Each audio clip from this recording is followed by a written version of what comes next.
Assalamualaikum warahmatullahi wabarakatuh. Perkenalkan, nama saya Inaya Rahman Nur Sakinah dengan NIM 220404502017 dari jurusan Psikologi Bimbingan dan Konseling, Fakultas Ilmu Pendidikan, Universitas Negeri Makassar. Di sini saya akan memberikan satu contoh masalah yang sering terjadi dalam proses belajar dan pembelajaran, dan bagaimana saya sebagai guru BK menangani hal tersebut. Satu contoh masalahnya yaitu kurangnya motivasi dalam belajar.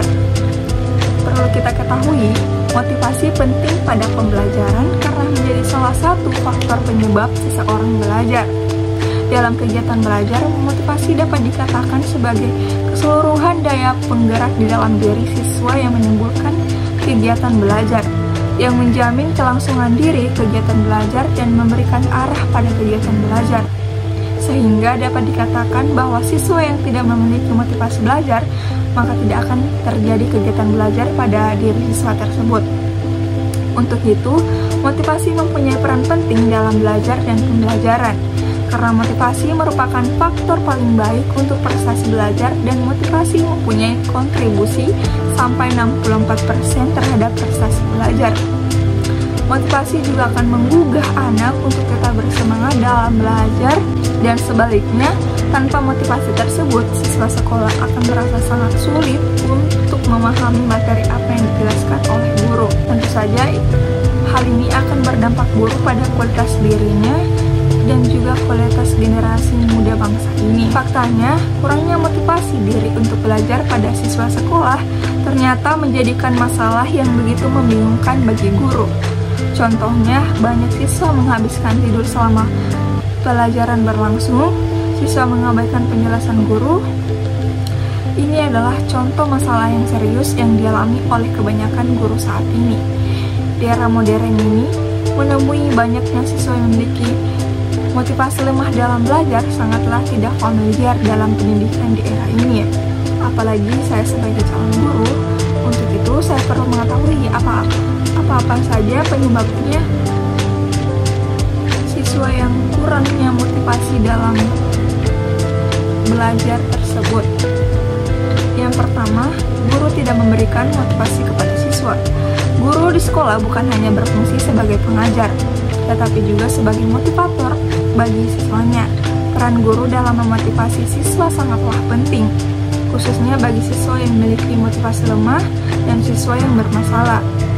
Sedikit banyaknya, motivasi yang telah guru berikan pasti akan mengena di dalam hati para siswa. Bahkan fakta menyebutkan bahwa guru yang lebih sering memberikan motivasi lebih disukai oleh siswanya. Yang kedua, siswa tidak menyukai cara pengajaran guru. Kurangnya motivasi siswa dalam belajar di dalam kelas juga bisa disebabkan karena gaya dan cara penyampaian materi oleh guru. Siswanya pasti akan merasa bosan dengan metode pengajaran yang monoton, penyampaian materi yang sulit dipahami, kurangnya melibatkan media belajar, dan lain-lain. Yang ketiga, lemahnya motivasi dalam diri siswa tersebut. Ini adalah faktor umum utama yang dialami oleh kebanyakan siswa sekolah, yaitu lemahnya motivasi diri untuk belajar, sehingga hal ini menyebabkan siswa sekolah kurang berminat untuk belajar dan menghabiskan 3 tahun di sekolah dengan sia-sia. Beberapa hal yang menyebabkan lemahnya motivasi diri antara lain yaitu siswa tidak memiliki impian dan cita-cita jelas. Yang kedua, siswa tidak percaya diri dan merasa dirinya tidak pintar. Yang kelima adalah pergaulan buruk. Siswa yang bergaul dengan teman-teman nakal, baik di rumah maupun di sekolah, pastinya akan terjerumus dalam kenakalan pula. Mereka beranggapan bahwa begitulah seharusnya menikmati. Waktu yang seharusnya digunakan untuk belajar pun terbuang sia-sia, sehingga tidak sadar keinginan untuk belajar semakin menurun. Rendahnya motivasi belajar harus ditangani dengan tepat, agar permasalahan rendahnya motivasi belajar siswa tidak berlarut-larut dan tujuan dari pembelajaran yang dilaksanakan tercapai secara optimal. Untuk mengatasi rendahnya motivasi belajar, perlu dilakukan upaya-upaya penanganan pada penyebab rendahnya motivasi belajar, sehingga motivasi belajar siswa bisa ditingkatkan. Permasalahan kondisi siswa yang menjadi faktor penyebab rendahnya motivasi belajar, siswa dapat diatasi dengan melatih kedisiplinan kepada siswa. Jika kedisiplinan siswa sudah terlatih, maka siswa akan menyiapkan kondisi fisik yang siap untuk mengikuti kegiatan belajar di sekolah. Untuk mengatasi permasalahan siswa yang mudah putus asa, guru harus mempelajari hal-hal yang sukar bagi siswa. Siswa dapat diminta untuk menuliskan kesukaan yang dialami untuk dikumpulkan pada guru selanjutnya. Guru dapat memberitahu siswa cara memecahkan hal yang sukar.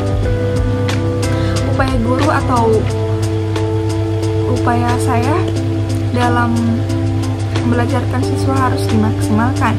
Guru harus mampu menjelaskan tujuan dari pembelajaran yang akan dicapai dan bagaimana kriteria untuk mencapai keberhasilan. Guru juga harus mampu memahami kondisi siswa, melakukan variasi pada metode pembelajaran yang digunakan agar siswa tidak bosan dan lebih tertarik untuk mengikuti pelajaran.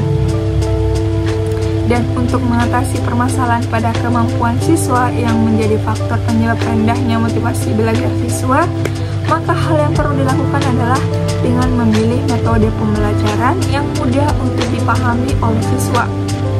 Selanjutnya, guru juga dapat menambah jam pembelajaran di luar kelompok atau membuat kelompok belajar bagi siswa.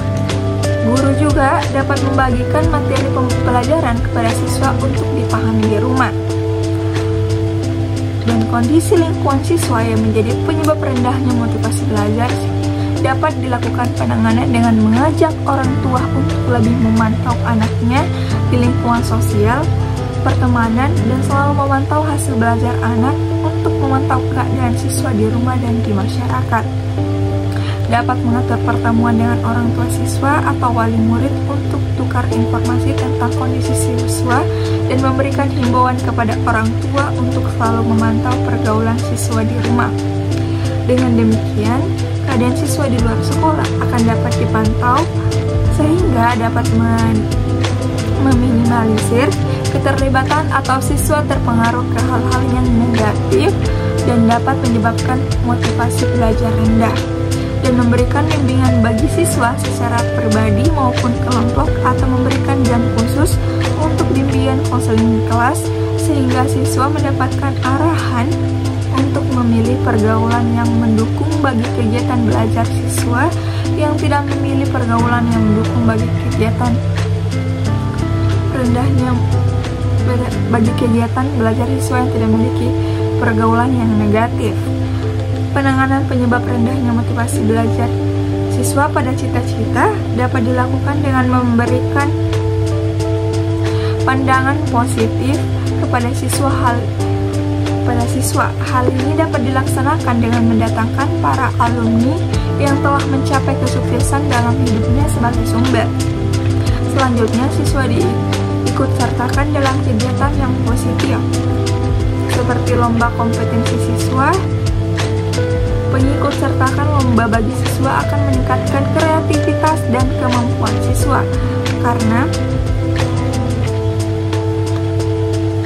siswa akan terpacu untuk menjadi lebih baik dan menjadi yang terbaik dalam perlombaan yang diikuti, sehingga siswa termotivasi untuk belajar. Itu saja yang saya bisa jelaskan untuk menangani satu masalah yang tersebut, yang kurangnya motivasi dalam